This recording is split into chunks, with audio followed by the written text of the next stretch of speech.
Okay, so now that the Plaid Hat bubble has been breached, I'm here today on Cards and Cardboard to talk about Ashes, Rise of the Phoenixborn. Ashes, Rise of the Phoenixborn is a head-to-head game where you are two mighty, powerful beings fighting each other.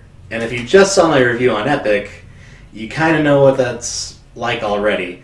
Now this kind of comes from those line of games like Magic the Gathering, that have this theme where you are some sort of thing facing another sort of thing, and you're throwing people or spells or any mixture of abilities and crap at each other and trying to just beat them down senseless into zero life.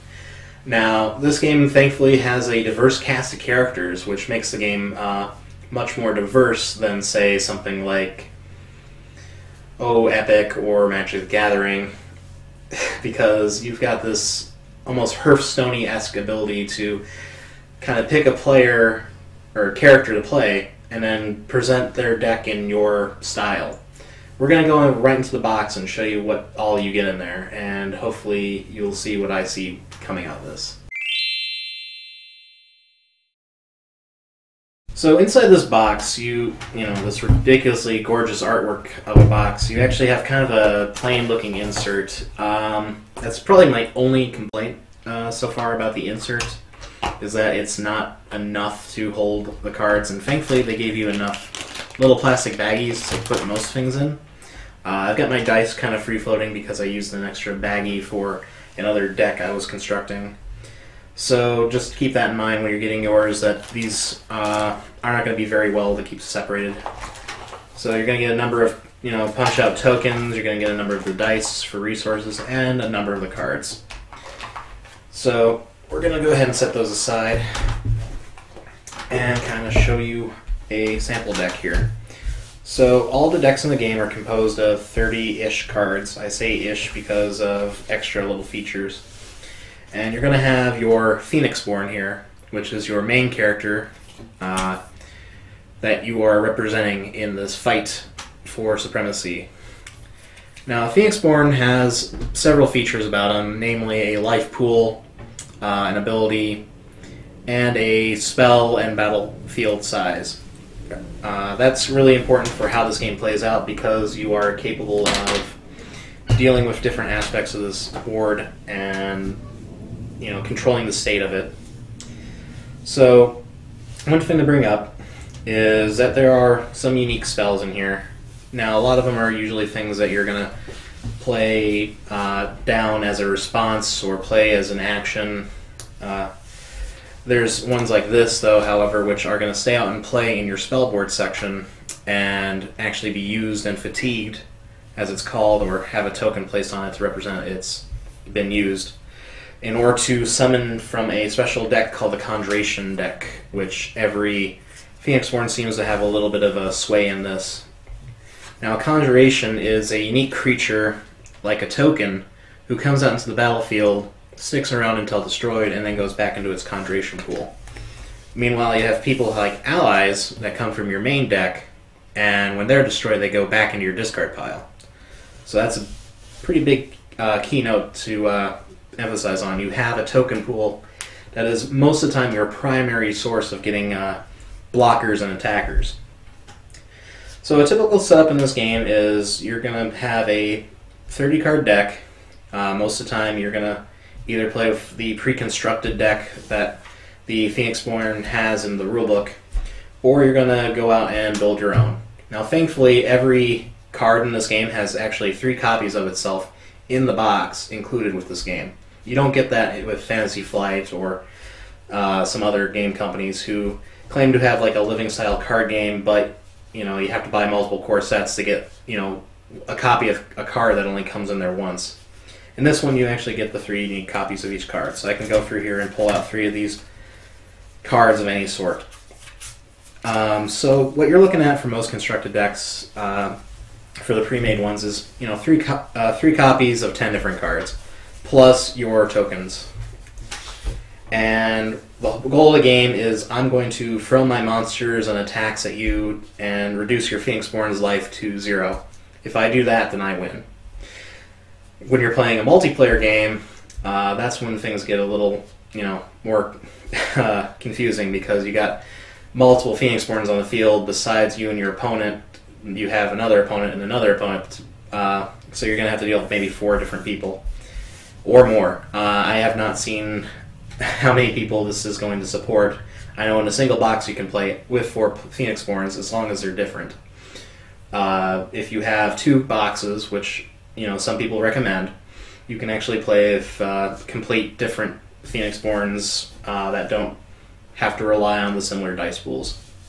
That's pretty much the main concern. They could have added maybe a few more dice, but honestly, for a single player experience, you're going to have a lot in here. If you're fighting other people with their own boxes, you'll be fine. But if you're playing with a community with you and your wife and 4 or 5 different friends, and you have only 1 box, that's where things are going to get a little too tight, and you might need to purchase a second box. So the big idea is every turn I'm going to have a main action and a side action that are possible for me to do. The main action is usually things like playing a ally, which this is the only cost of this ally is a main action, as represented by that symbol up there. Usually, if they require any other cost from your dice, that will also be up in that corner. In this case, I have to pay a standard magic symbol and a mask symbol from my dice pool. And my side action is represented usually by a little star burst similar ability as listed on the card down here. And what we're going to do is you're going to play a number of these turns with your opponent until you both pass. And the most notable way of passing is exhausting all your resources. Because at the start of each round, you're actually rolling your resource dice, putting them into a pool, and that's what you have to do for these rounds, or for these turns in that round. Then, finally, when you get to the end of the round, after both players pass, you're going to do a little phase where you can recover some of your creatures. For example, most allies in this deck have 0 recovery, but if they did have a recovery, they would actually gain life back. And then you're also going to remove fatigue markers and all that such.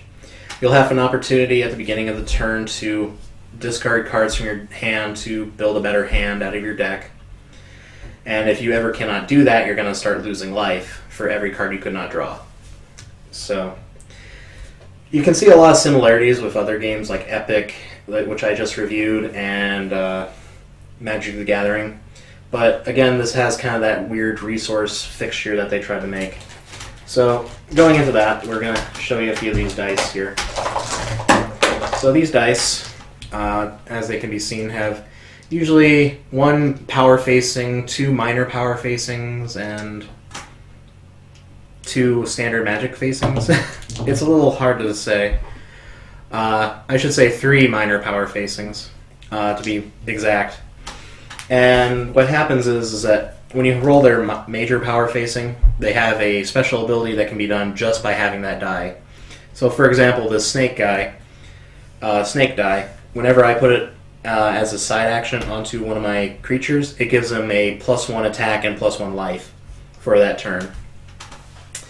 Whereas other dice allow me to remove dice from my opponent's pool, or give up 1 life, or give up a number of life points to bring back a creature into my hand from my discard pile, or simply just to deal a number of damage to a target on the field, usually an opponent's creature or the opponent his or herself. I bring in the number of exhaust tokens here, which can be seen in my little baggie. These are just put on top of cards to represent that they've been used. You don't actually do a lot of tapping in this game.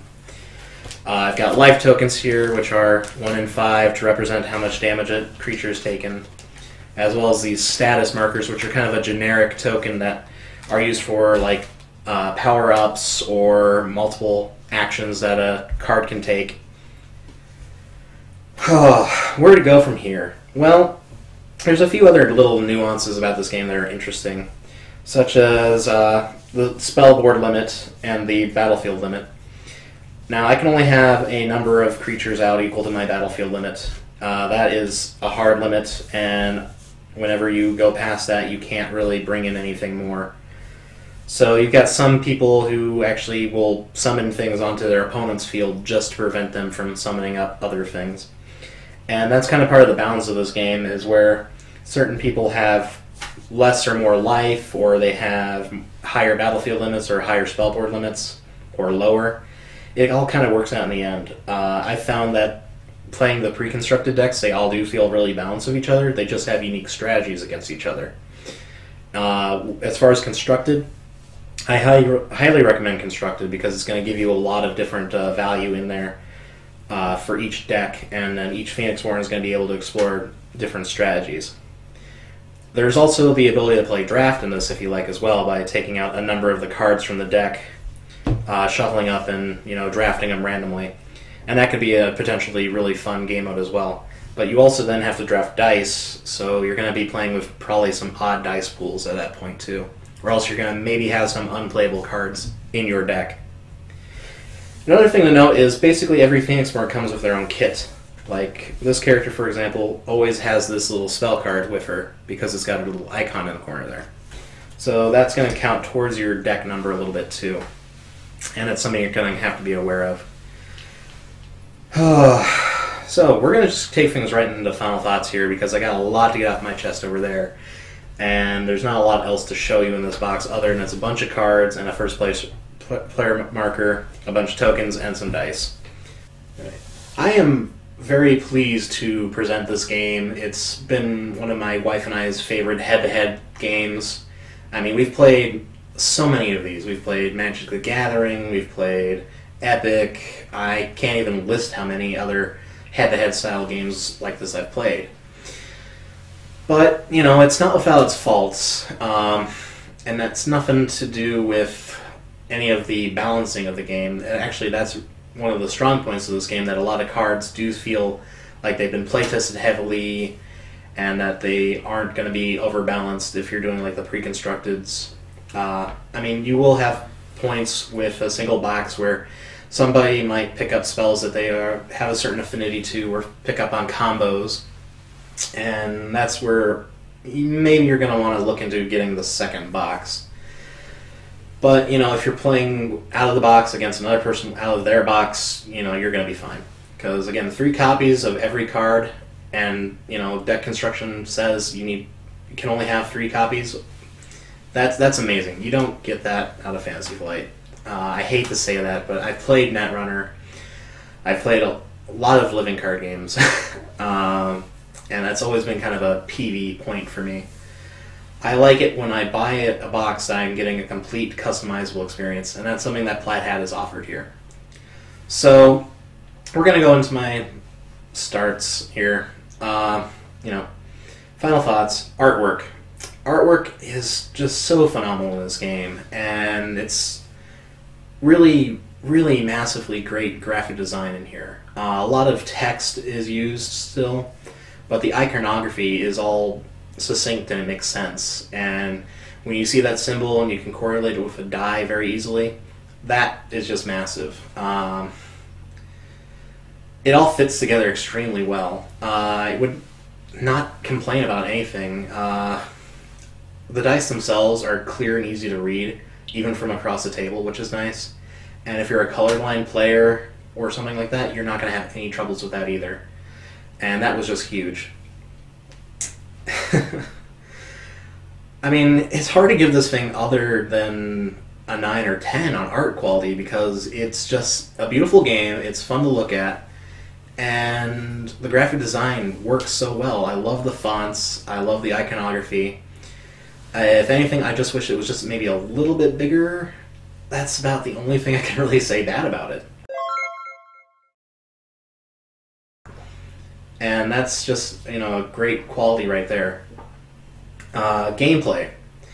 Gameplay in this game really hits home for me. It feels a little like Magic the Gathering. It's a little less convoluted as Epic is. The only thing I have some issues with is the deck size. I wish maybe it was a little bigger, but that's just me personally. I know a lot of people are used to this 30-card deck now, and if you can't build a strong themed deck in 30 cards, you probably shouldn't be playing a game like this. But I'm so homey with the the 60-card deck that Magic offered, but honestly, I do like the 30-card deck a little bit better than I admit, because you get a lot of strategy in there, and you have to be very precise about what you put in there. Now, from the pre-constructed point of view here, every pre-constructed deck has a unique theme to it. It's got a lot of interesting dynamics and gameplay. You're going to have to stick to that main strategy and adjust minorly based on if it's working for you or not. If you have the one core box, you can only play 4 of the Phoenixborns because they usually share 2 dice pools that they're working with right now, so you can't exactly play all of them unless you have, or play 4 of them unless everyone's got a different dice pool with only one overlapping another one.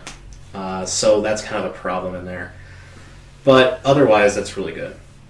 Constructed and draft mode are okay. They're really where the game sings a lot for me. Because the draft mode means that everyone gets a fair shot at certain cards and abilities, and it's going to force you to think of new strategies and stuff, which I always love in a game like this.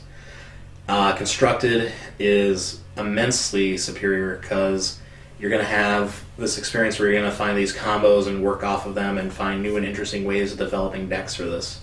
And the competitive scene is going to be pretty tight for this, I gotta say. However, you're going to probably start seeing some metas develop pretty soon, if you haven't already. And that's kind of going to be one of the major problems that Plaid Hat's going to face in the future as they add more expansions for this. Thankfully, their expansions are going to be very limited. You're looking maybe like 4 things a year at most, unlike Fantasy Flight that puts out a thing every month. And Epic that's only going to be putting out maybe 1 thing a year. So, you know, you got a lot to look forward to with a product like this. Getting into the actual gameplay again, I got to reel back here. Being able to attack feels good, and moving tokens around is a clever way of dealing with the whole exhausting resources. And you know, there's certain things in there where you can move damage tokens or status tokens around, or fatigue tokens, and it's a good way of dealing with things. Now, there's another interesting mechanic in there called focusing, which I really like, because your spell board is limited, and as a spellcaster in this game, you need to prioritize how many spells you have in your deck. But thankfully, focusing spells makes spells like that even more powerful. So I have a thing that allows me to summon a snake. It's a 0-something snake that can only get bigger whenever a creature dies on my opponent's field. But if I put another card right on top of that, it doesn't take up any more slots on my spell board, but now that snake comes out with a +1 counter on it. So therefore it gets 1 extra attack when it's, you know, whenever I bring out a new snake. And then when I put the last one on there, my 3rd one from the deck, it's even more powerful. It's got a 2 counter on it. So it's got, you know, 2 attack whenever it comes out.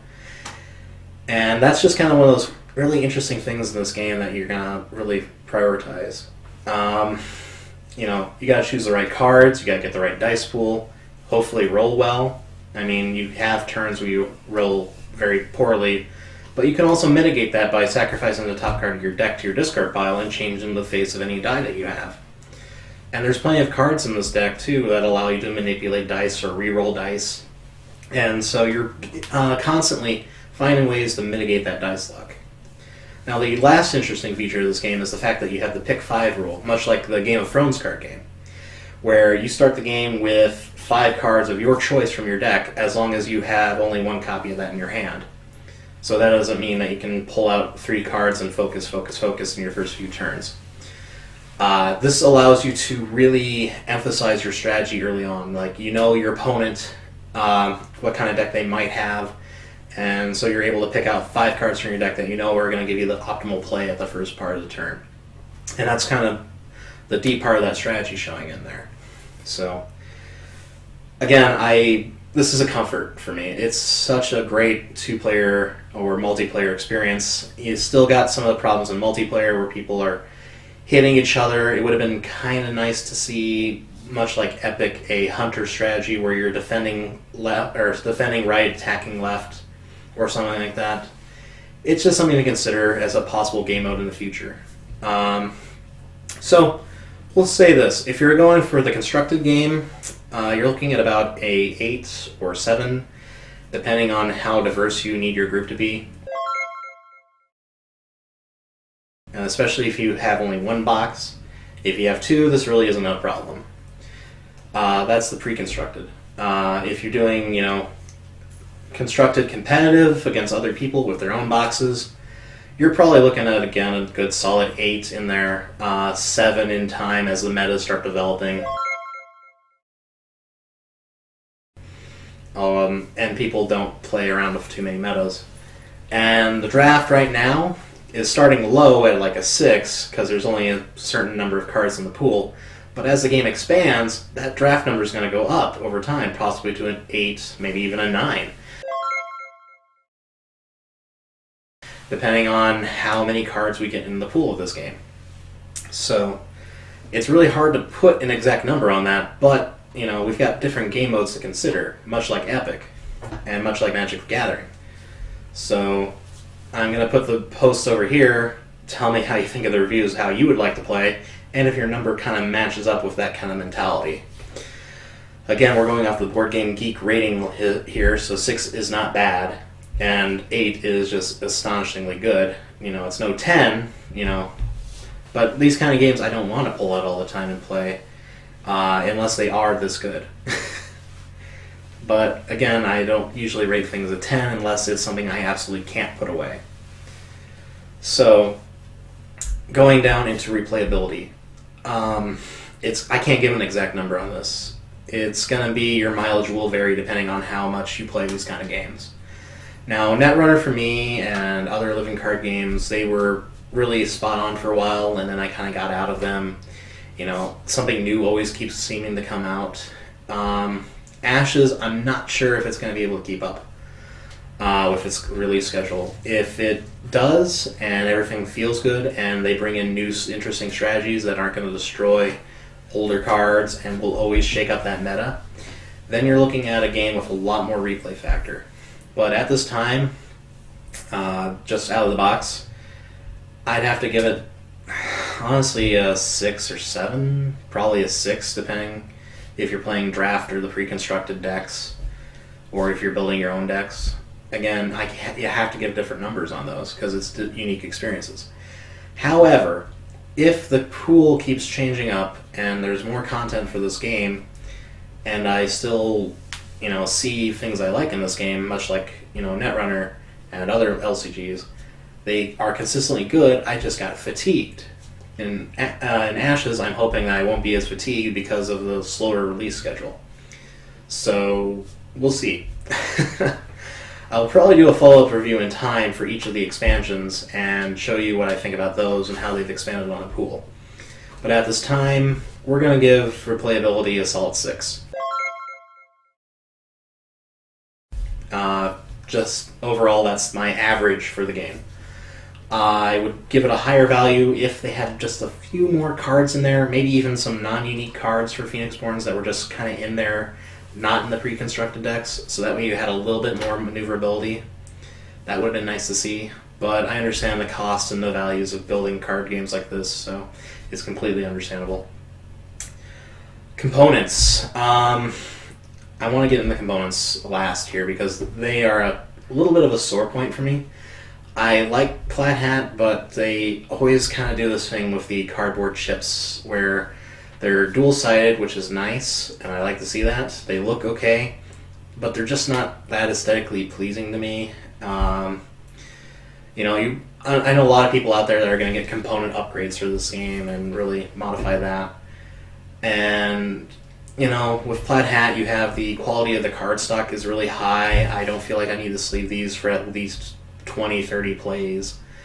And the dice quality is ridiculously high because they're engraved and they're painted nicely. And I don't see those wearing down anytime soon. And considering the fact that they're always going to be on the table, you don't need like some sort of extra bag or anything to carry these in. The only problem is if you're carrying this box around with you, you're not going to have any problems. But if you're carrying like a little deck box and you have to suddenly add 10 dice to that, that's where the problems are coming in. So for the competitive player out there, be aware that the components aren't going to be necessarily in your favor unless you bring a side box or a carry box with you. And if you're going to bring one of those, you might as well get maybe more aesthetically pleasing tokens to bring with you. I mean, the graphic design is fine on them. It's just, I'm not a fan of cardboard tokens, unless they serve more purposes than this. So, final thoughts. Of course, I'm going to give this game, 7.5, 8. I like to stick with solid numbers, so we're going to go ahead and say 8. Leaning a little bit on the low end, depending on the mileage of this game. I really want to see this game succeed as kind of a Plaid Hat fan, but also as a competitive head-to-head player. I don't like doing a lot of tournaments. I like seeing more drafts. I like having a good tight experience with my wife here and playing a nice head-to-head every now and then. Or I have a few other friends where we get together and we do maybe a draft or pick and play the pre-constructeds, which was okay, but again, you kind of have this game mode where you feel like you're always attacking everybody and you have to defend against everybody. It'd be nice to see maybe a hunter mode ruled in eventually. We'll see if Plaid Hat does that or if the player community does that. So that's my final thoughts. I hope you enjoyed our review of Ashes. Again, look over here in the future for a nice head-to-head card game little excerpt video that I'll be doing in the future. I'll let you see that when it's posted, but give us a few weeks to put that together.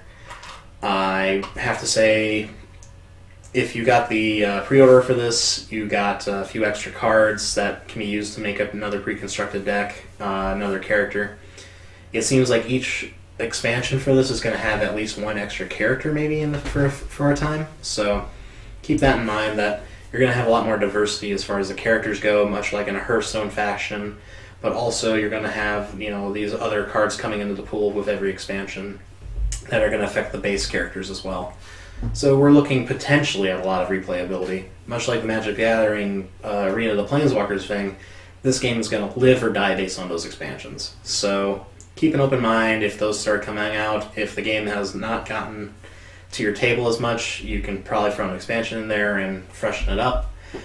Or it might be time for you to say, do you want to invest more time and money into this game and maybe sell it off to a friend?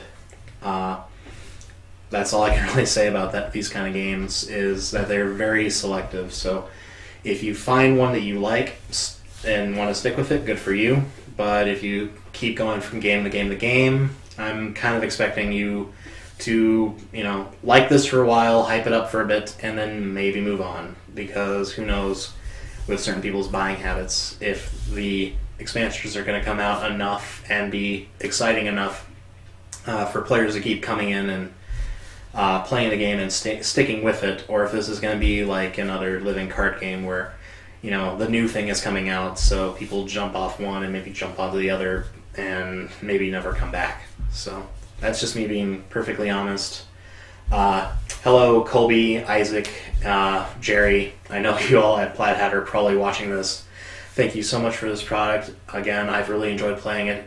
But please, let us know about expansions. Give us every update you can to the community, because that's what's really going to make this game thrive. And thank you all at the Main Action podcast for doing your little thing.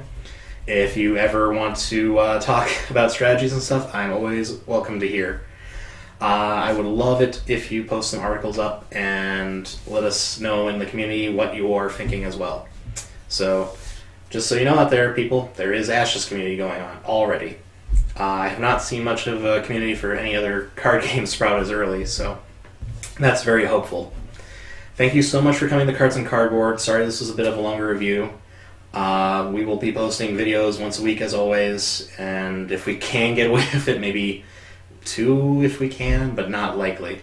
it depends how much time for editing I have and how much time for editing my wife has. So, just, that's it. Thank you very much for coming by.